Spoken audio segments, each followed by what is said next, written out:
ಹುಲಿಗೆ ಸಹಾಯ ಮಾಡಿದ ನಂತರ ರವಿಯ ಮನಸ್ಸಿನಲ್ಲಿ ಒಂದು ಬದಲಾವಣೆ ಉಂಟಾಯಿತು. ಅದು ಹುಲಿ ಈಗ ಹೇಗಿರಬಹುದು? ಅವನು ಮತ್ತೆ ಕಾಡಿನೊಳಗೆ ಹೋಗಲು ನಿರ್ಧರಿಸಿದನು.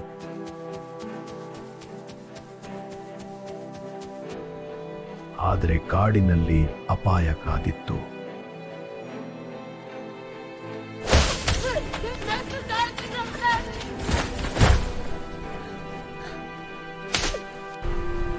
ಅದೇ ಸಮಯದಲ್ಲಿ ಹುಲಿ ಅಲ್ಲಿಗೆ ಬಂದಿತು.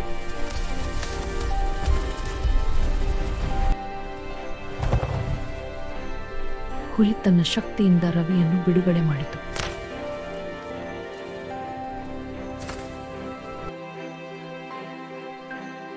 ನೀನು ನನ್ನನ್ನು ಉಳಿಸಿದ್ದೀಯ.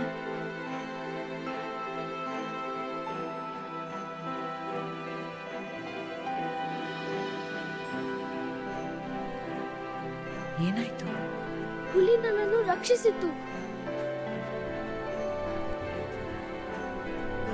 ನೀವು ಮಾಡಿದ ಒಳ್ಳೆಯ ಕೆಲಸ ಯಾವಾಗಲಾದರೂ ನಿಮ್ಮನ್ನು ರಕ್ಷಿಸುತ್ತದೆ.